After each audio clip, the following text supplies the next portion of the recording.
What's up, guys? Alexander here with Date Psychology.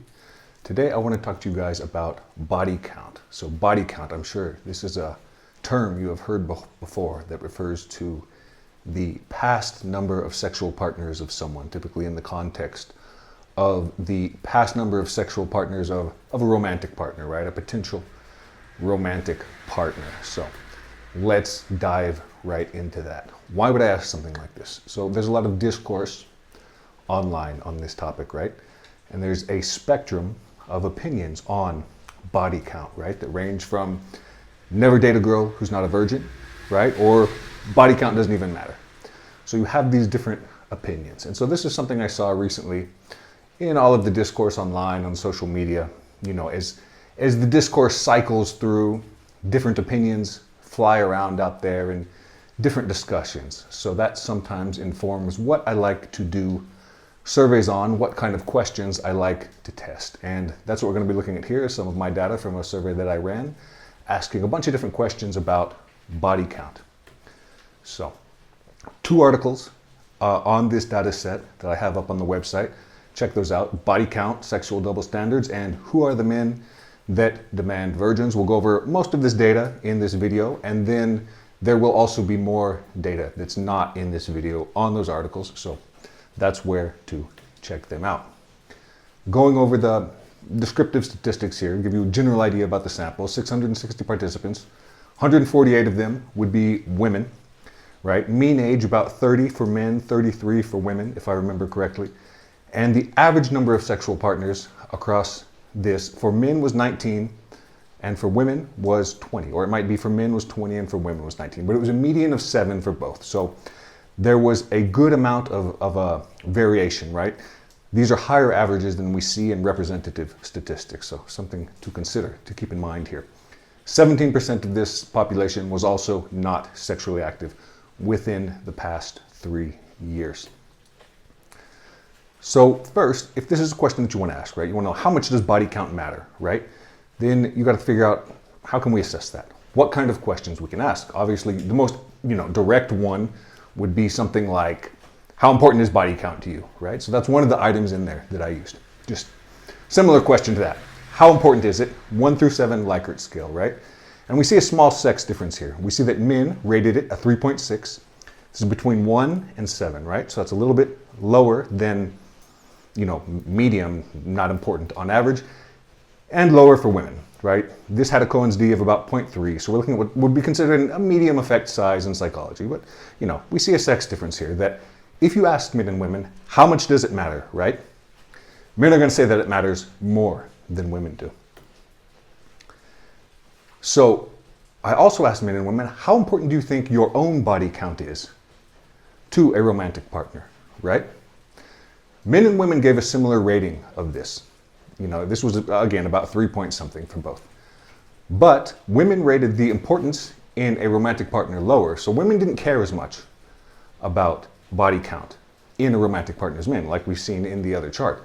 But men cared more about their own than women cared about them. So what does that mean? Men, at least in this sample, may have actually kind of overestimated how important their own body count is. Now, they might be considering that question as far as having a very low body count, like, oh, women won't desire me if it's too low, or too high. Different ways that it could have been interpreted in this, but men seem to rate it higher for themselves than women do for men.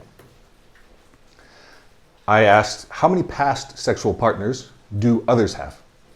I asked men and women, I said, estimate it, tell me how many average sexual partners you think men and women have on average. Both of them said about 10, but we see a sex difference here. Women, when they were rating other women, they said about a 9.5, right? About 9 partners on average. Men, when they're rating women, also said that, about 9 on average. But when women rated other men, they said that it was higher.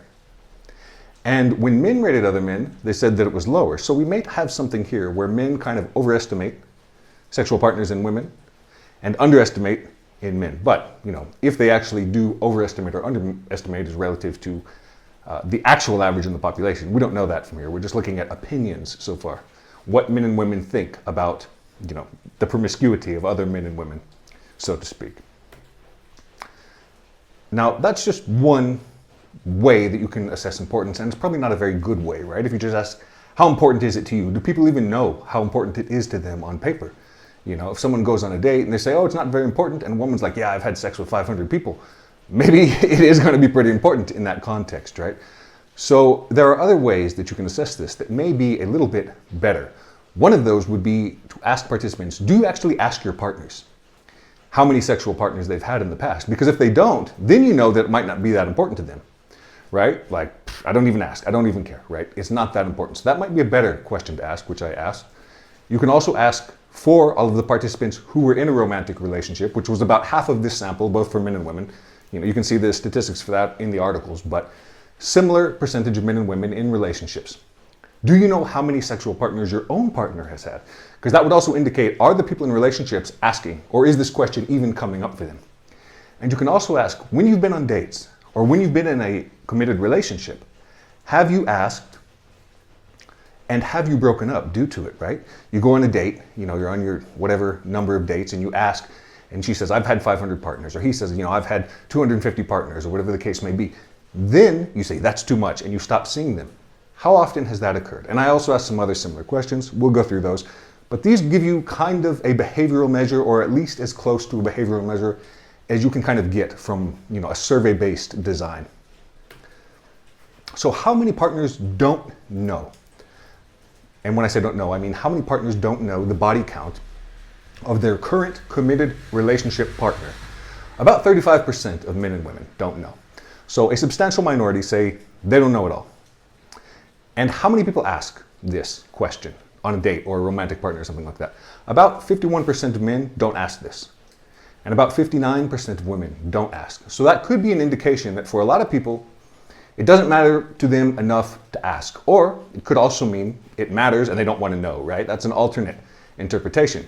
Do we know for sure which of those is going to be correct? Why don't people ask? I didn't ask that. But I would think, you know, the way that I personally would interpret this is that if someone's not asking, it doesn't matter enough for them to make it a deal breaker, right? They might not even want to know, but whatever the case may be, they're still kind of compromising on the fact that they don't know, even if they would prefer a very low body count, right? And of the people who did know, how many partners do their current relationship partner have, right? People in a committed relationship. So women reported that their partner had an average, their current relationship partner, of 17.88 past partners, so really high. Women said, you know, in this survey, like, my current romantic partner, he's had a lot of partners, basically, but that's an average. The median was 5. And these averages in this data set are really skewed. There was a lot of variance in what people reported. So there were some people that reported really, really high numbers. And I reported the averages and then the median. The median is probably going to be better to go by here, right? That's kind of a better representation of what most people are saying. And then men reported an average of 11.23 and a median of 5. So the medians were the same for men and women. Men and women, most men and women, reported that their current romantic partner had a similar number of partners, right? A relatively small number of partners. And this median of 5 is pretty close to nationally representative statistics. If you look at the CDC, for example, it reports a median of 4 for women, median of 6 or 7 for men, if I remember correctly. So we're kind of close to there, you know. High averages in this, but a normal median, right? Based on what we know from representative data sets. And we can also ask participants, right, what is your ideal number of sexual partners in a romantic partner, right? You're dating someone, you're in a relationship with someone. How many sexual partners would you have wanted them to have in the past? You know, a lot of people might say, I want a virgin, but the median in this data set for men was 2. The median for women was 5. And again, higher averages here, right? 5.8 for men and 12.5 for women. So people don't seem to want a virgin, at least a majority of individuals don't. And we'll get into that a little bit later in the video as well. But here we do see a good sex difference, right? This also is a Cohen's d of about 0.3, so medium, whatever. But this is one time when looking at, you know, the non-standard effect size, right? Kind of gives you a better idea of what's going on. Men want fewer partners in a romantic partner than women do. A very expected sex difference, I think, if you ask for ideal preferences. But note that the median for women was close to what they reported for their actual partner. Whereas the median for men, it was lower than what men reported that their actual partners had. So something to consider, but again, pretty low for both, right? Pretty low. But not everyone has an ideal, and that kind of relates again to who doesn't ask, right? Because one of the options that I gave participants was, if you don't have an ideal number of sexual partners, then you can select no ideal. And this is what we see here. 36% of men said that they had no ideal number, and 43% of women said that they had no ideal number. So again, a substantial minority, not quite half, right? But a pretty large chunk said, nah, I don't have an ideal. And this again is an item that I put in there that I would interpret kind of as a measure of who really cares or not, right? Because if someone says, I have no ideal, it could be 0 or it could be 100, Well, does that mean that they care very much? My interpretation of that would be no. So we can corroborate the past question, because I also asked men and women, how many of you have been asked by a romantic partner? And about 49% of men and 42% of women said that they had been asked by a romantic partner to disclose their partner count, right? And we can kind of compare that with the previous question, right? Where I asked, do you ask? And we saw about 50% of men and about 60% of women said that they ask. So we're pretty close here, that most, about half of participants report asking, and about half of participants also report that they haven't been asked. So I think that's probably a good estimate there, from both sides of it, indicating that, there's a substantial minority that simply doesn't ask, that the body count question doesn't come up. And here also we see who has refused to disclose body count. And in that case, we have 15% of men and 12% of women. So some people, when they get asked, they just say, I'm not going to tell you, which is fine. Some people do that. And that's what we see. Another question we can ask, when do people ask? So, as I said in the previous slide, right, 50% of people don't ask. So I took those 50% out. These are the people that do ask in this slide here. All right.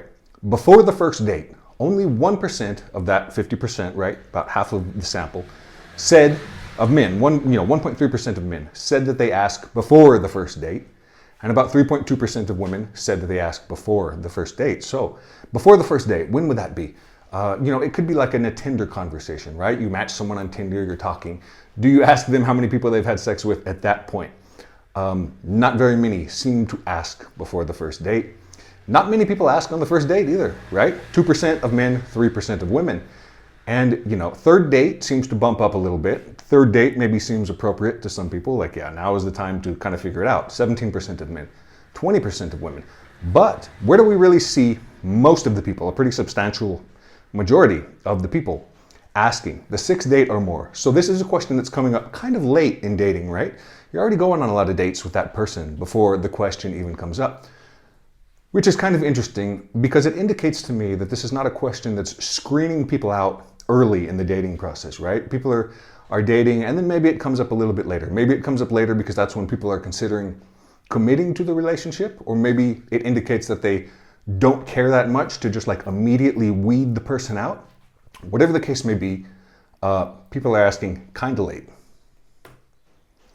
And then we can also ask another question. Do people break up over body count? About 10% of men, 9.7%, said that they stopped dating someone due to past body count. And about 4.4% of men, 4.5% of men, said that they've terminated a committed relationship. So you have the dating process, kind of like what we looked at. When do people ask when they're dating? And then we have committed relationships, right? So it seems like not a lot of people are ending the dating process over this either. Even if people ask, even if people report a relatively small ideal number of partners, it doesn't look like a lot of people are going on dates and then saying, whoa, I was dating this person and then I found out that they had sex with a lot of people, and so I cut it off. It's not happening that much. And 10% is, it's not a majority, but still, I would call it, a substantial minority. It's one of those things where, a small percentage can still have big practical implications. And we see that men are reporting more that they break up over it than women, and that women report more that they've been broken up with, right? These don't have to actually balance out, because this isn't a representative data set. So it's okay that people don't report being broken up with at the same percentage as having broken up with someone, but we do see that the direction of the effect is consistent, right? That 2% of men report they've been broken up with because their body count was too high, and 3.6% of women, again, report, yeah, someone broke up with me because my body count was too high. So, stuff. Next slide. Now, we can also ask, we know that some people are breaking up over this. We can also ask, which I did ask, how many people was it? How many people did they tell you they had that made you break up with them, right? Was it 2? Was it 5? Was it like 1,000? What was it? So for men, the average was 23. And here the median was pretty close. The median was 17. And for women, even higher, okay? For women, the average was 47.5 and the median was 40. So of this small percentage of people who did break up over it, the body count had to be pretty high, guys. It had to be substantially higher, right? This would be in like the top 5% of the population, if not more, that have, and I know a lot of people don't believe that. They think like these are totally normal body counts. Not according to all of the data sets that we have. This is a pretty high count. So to actually get dumped, right, boom, or have someone, ghost you or stop dating or whatever the case may be, you gotta have a body count that's pretty high, both for men and for women. But again, we see a pretty big sex difference here also, don't we? Because, it has to be about twice as high as women. Women, how many men have a partner count of 47 or 40 or something? A lot of men will say they do. Representative statistics, on the other hand, indicate it's very, very few. So yeah, it's probably not happening that much. So what do we know going over these results so far? And we'll go into some other statistics as well. Men cared more about importance ratings, right? When you ask, how important is it to you? Men cared more. Men reported a lower ideal count, but there doesn't seem to be much difference in asking for knowledge about partner count, in breaking up, a substantial difference, but it's still a small percentage of men and women both. There's a large majority of people, a large minority of individuals that don't have any ideal. Yeah. Now we can also ask, who cares more about this? We know that men seem to care a little bit more, and particularly in their stated preferences. They seem to care a little bit more in their ideal or in their behavioral, what they report is having done, but not quite as large of a difference. We can look at other variables. One of those is how many past partners did you have, right? Do people with more sexual partners break up more or less? Well, it's less. Less promiscuous people care more about this. So this is people that reported an ideal preference, which we're going to use here as kind of the measure of how much people care. Men who have had 0 to 3 partners, only 30% of those men say that they have no ideal. Men that have 12 or more, 41% of those men say that they have no ideal. And we see similar numbers here for women as well. 30% of the very sexually inactive women, right, the more restrained women, say they have no preference. And women that have had more partners, 12 or more, it's 57%. So the more partners someone has, the less they're going to care about how many partners you have had. Pretty intuitive to me, not always intuitive to the conventional wisdom, right? To kind of the folk psychology out there, because a lot of people will say, particularly for men, they'll say, even a man that's very promiscuous is going to be just as discerning about female promiscuity when it comes to a long-term relationship. This data would indicate otherwise, that more promiscuous men are less discerning when it comes to their ideal in a committed partner. I also looked at openness to casual sex. This is just a one-item question that I've used in the past to predict sociosexuality, right? The willingness to have sex with many partners. And here we see that people who are more open to casual sex, they cared less, even when choosing a committed partner. And this is sociosexuality, right? My openness measure predicts having a partner with a greater number of sexual partners. So yeah, the more open someone is to sex, to casual sex, higher sociosexuality, the less they care about how many partners their romantic partner has had, even in a committed relationship. Again, kind of what you expect, but some of the conventional wisdom out there doesn't agree with that. Well, that's what the data here shows anyway. Now, going forward from here, this would be all from the other article, the second article up. Just looking at men, and this was because there was a lot of discourse about male preferences for virginity. So this whole article, I just looked at men because it's typically not women out there saying, I want a man that's a virgin. That's kind of a discourse you only see from men, from some men. So, looking at men, who wants a virgin? What kind of preferences do they have? Well, men who are in relationships report having no ideal, okay? Remember, no ideal is kind of like the don't care, probably, maybe. And men who are single, 30% report that they have no ideal. 37% in a relationship have no ideal.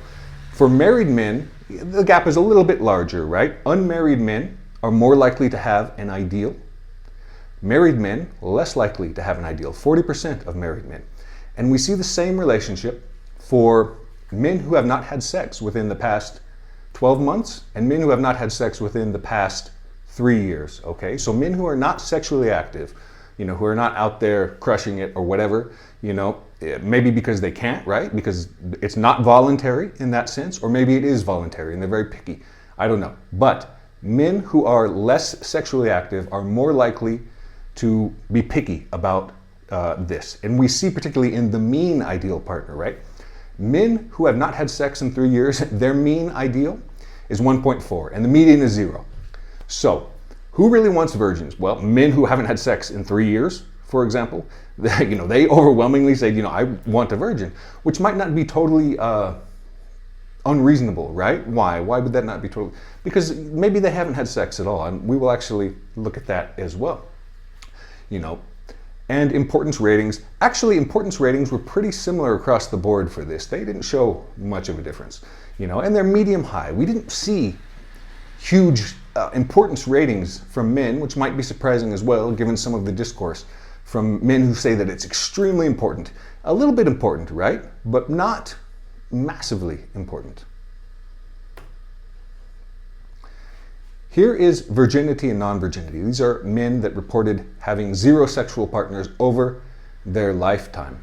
Virgin men who said they had no ideal, 27% said, no ideal of the virgin category.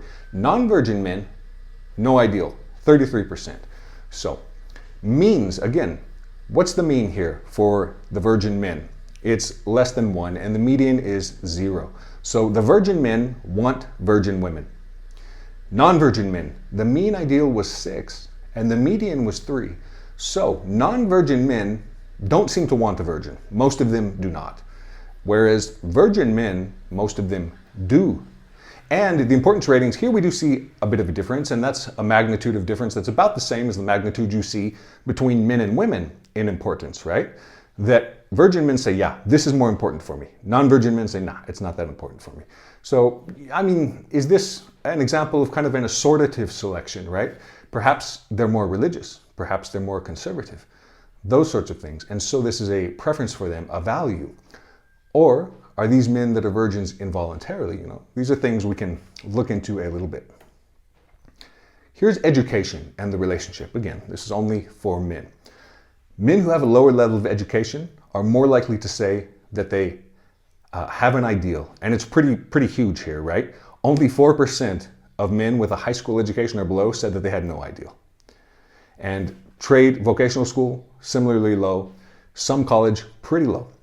And the mean ideal as well, lower. The median ideal, lower also, except for trade, vocational school, probably because that was a very small group of individuals that actually selected that. And then as you see that education level goes up, people are more likely to say they don't have any ideal. They're more likely to report that the mean and the median ideal is higher as well. This is something that I didn't, sort by age. So this could be confounded by age. What are we seeing so far? Men who are virgins are pickier about body count, right? We see that men who have low education and that sort of a thing. So let's see as well. Here we have a desire for monogamy. This was another question asked. How strongly do you desire a monogamous relationship? Again, a 1 through 7 Likert scale. And this is a question that you might expect to predict having stronger preferences, right? Kind of like, yeah, sure, certainly people who have a stronger desire for monogamy are going to be more likely to say, yeah, I want someone who's very sexually restrained. As far as the medians are concerned, we didn't really see that. And as far as the ideal preferences, we also didn't see that. People who had a very high desire for monogamy were the most likely to say that they had no ideal body count preference in a partner. Median was 2 for them, and the median was 2 for the low group. We do see differences in the mean, right? And that's, again, a lot of skewness in that sample. That's probably driven by a few individuals who are non-monogamists, basically. So I have no desire for monogamy, and I want a partner, who also doesn't, right? Who's also very promiscuous in a sense. Here's something else I was able to kind of look at from this data set, because this kind of relates to the discourse a little bit, right? It kind of also relates to the meme of the wall, right? The idea that a woman, if she's promiscuous in her 20s, her early adulthood up to 30 or so, that she's going to have difficulty getting married, that it's going to make her less desirable. So this is something, I sorted women by age 30 and above, and I said, do they have a higher sexual partner count if they are married or unmarried? Because if it really is the case that being very promiscuous is associated with a difficulty in finding a spouse, we should expect the unmarried women to have a much higher partner count. Now, the median for married women here was 7. The median for unmarried women was 8. So a little bit of a difference. It wasn't statistically significant. So can we say that? No. Interestingly, men, however, there was a statistically significant difference. That unmarried men reported a much higher partner count, 20 on average versus 14 for the married men, and a median of 12 for the unmarried men, and a median of 8 for the married men. Now, you might not want to interpret this in the context like, oh, they're having difficulty getting married because they have been promiscuous. That's not one of the memes out there. But what's probably the case is that people who don't want to settle down, who haven't had long-term relationships over a larger period of time, are going to be more likely to have more sexual partners. And this question, we kind of touched on it, but I didn't give you the exact numbers. How many men wanted virgins in this whole sample, okay? 27% of men wanted virgins, 12% of women wanted virgins. So most men didn't want a virgin. Most women didn't want a virgin. Might be as you would expect, right? Because what's called sexual double standards here. You wouldn't expect most women to want virgins, but there's enough discourse out there on men wanting virgins. You might expect that most men would want a virgin woman, right? A woman with 0 past sexual partners. Not in this data set. Only about a quarter of men reported that they did. And, we've gone over these slides. We've seen who those men are, what demographic they come from, young, that sort of a thing. Now we can ask, how consistent is this with past research as well? It's pretty consistent. Here's a paper from Steve Stewart Williams and colleagues in 2016, relatively recent. In this chart, what he asked to men and women was, imagine, you're dating someone and you find out how many sexual partners they had. Would you continue dating them? And so you see a curve of when people say yes and no. Now it's lower at 0, right? So 0 is a deal breaker for more men and women than like 1, 2, 3 partners. That's kind of where the peak is, right? It's between like 1 and 5 partners, something like that. So people want a partner who's a little bit experienced, but not too much, which is actually, kind of a paraphrase of the actual title of this paper. People want a partner that's experienced, but not too experienced. And then as you start getting to the higher numbers, around 10, 12, 15 or so, that's when you see people start to say, yeah, I wouldn't continue to date them, which is pretty consistent with what participants in my survey said, right? That you've broken up with someone. How many partners was it? For men, 17. For women, 40. So yeah, it takes a lot. It takes a lot. And here we, see a very similar pattern for men as women as well. Men and women have preferences that are pretty similar as far as this body count question goes. It's not the case that women prefer a man who has had a lot of sex. And this is something people get very wrong in the discourse. They talk about pre-selection, right? One of the concepts from evolutionary psychology that has filtered in, to the manosphere and all of that, the idea that a man will be more desirable to a woman if he has experience with other women. But all of the research on pre-selection has to do with men who are in relationships. A woman sees a man who's in a relationship or a man who's married, and that man is more desirable.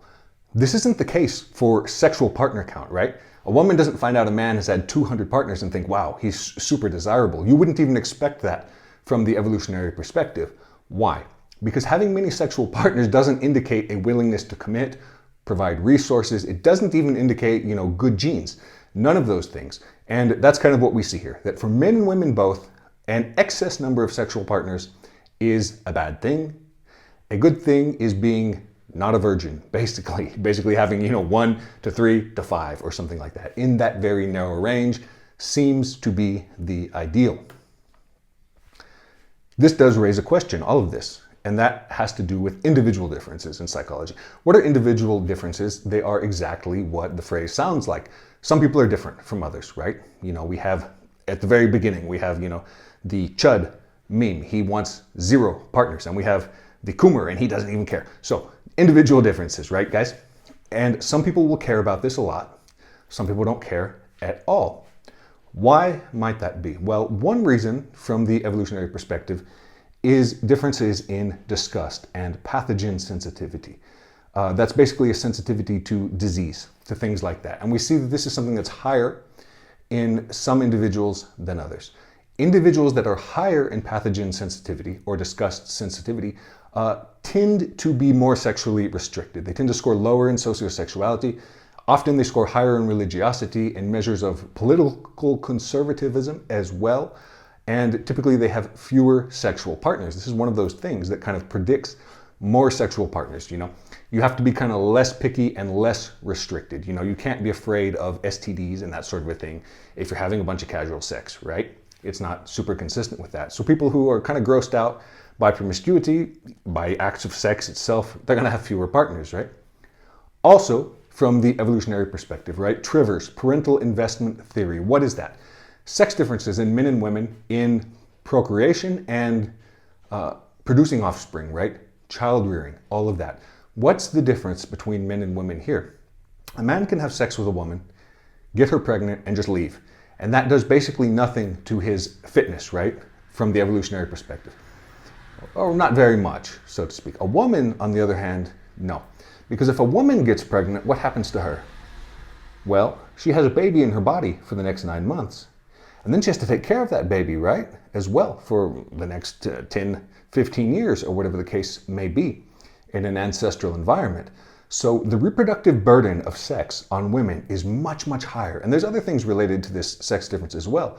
The fact that men pose a greater physical threat to women because men are much, much stronger than women are. All of these things contribute, to sex differences in sociosexuality, sex differences in the willingness to have casual sex, all of that from the evolutionary perspective. So, individual differences here, and that would explain particularly sex differences, differences between men and women. What's another one?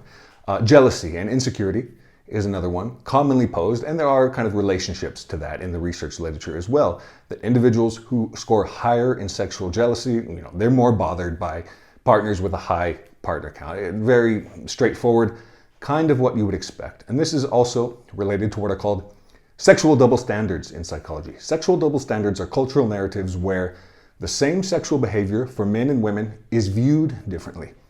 This can be interpreted through cultural learning, kind of a social constructivist perspective, like, oh, it's totally environmental. But sexual double standards can also be explained from the evolutionary point of view. It's kind of descriptive. We have sayings in English, right? Things like a key that opens many locks is a master key, but a lock that gets opened by many keys is a shitty lock. That's an example of a sexual double standard in our folk wisdom, right? In our folk psychology there. So that is one reason as well that we might see differences. Why do some people care more than others? Well, they may subscribe more to those kinds of beliefs. And the last one, which I think is a particularly good explanation when it comes to a lot of the discourse on body count online, is intersexual competition.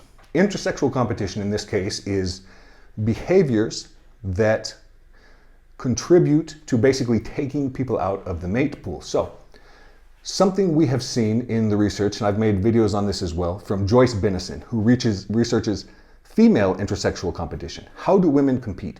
The top way that women compete with one another is basically slut shaming, right? They denigrate their female rivals by denigrating their romantic partners, by denigrating their sexual behaviors, that sort of a thing. So, telling people, that this isn't a good partner, they've had too many partners. Now, and we're talking from the male perspective as well now. So first from the female perspective, we see this slut shaming, right? And women seem to do this more than men. Again, that's not something that you might believe based on a lot of the discourse, but that is kind of what the research shows, that this sexual denigration is mostly female intersexual competition. It's what women do. They denigrate other women by slut shaming them. But men do this too.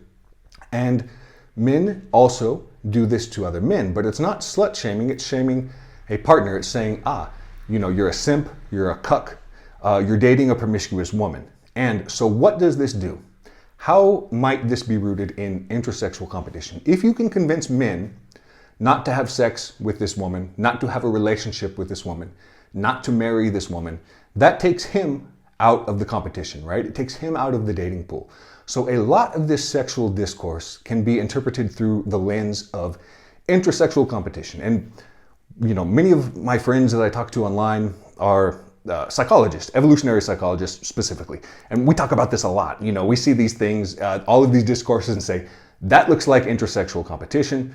And yeah, what can be said? That's one lens from that anyone who's trying to denigrate a romantic rival of the same sex or of the opposite sex, in which case it would be intersexual competition, but the same dynamic at play. So these are all different explanations for why some people might care and why some people wouldn't. Now, intersexual competition is interesting because who would you expect to use this the most? It wouldn't be the most successful men in the dating market, right? It would be the least successful dating men in the market. And who do we see that are the men with the strongest preference for virginity, right?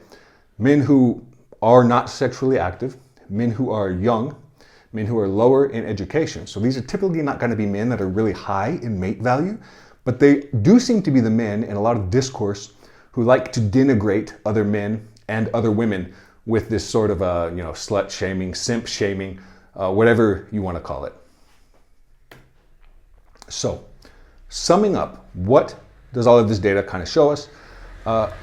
We see sex differences in importance and in ideal count, right? Men, it matters a little bit more for men across all of these measures to different extents. Some of them, particularly the behavioral measures, the difference seems much smaller, but yeah, men care more.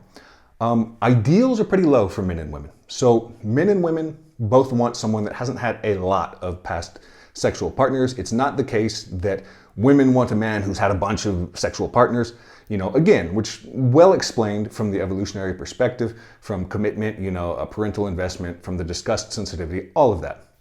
We see that a lot of people actually don't care enough to ask. So a lot of people aren't asking. It is what it is. It's not the case that this is a big deal breaker for a lot of people. And we can see that few people actually end relationships over this, few people end dating over this. For some people, it's a deal breaker. For some people, it's not. And when it is a deal breaker, the partner count has to be pretty high, doesn't it?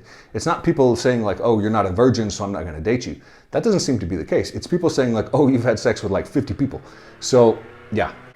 And what else do we see? Individual differences. Covered all of that in the last slide. There's going to be reasons some people care more, reasons some people don't care, and motivations, right, from the intersexual competition perspective that make some people really kind of latch on to a lot of this promiscuity discourse, while other people simply don't care. Anyway, I hope you guys liked the video. I hope you learned some things. Like, subscribe to the channel. The articles are on the website with additional data, right? Make another video for you very soon.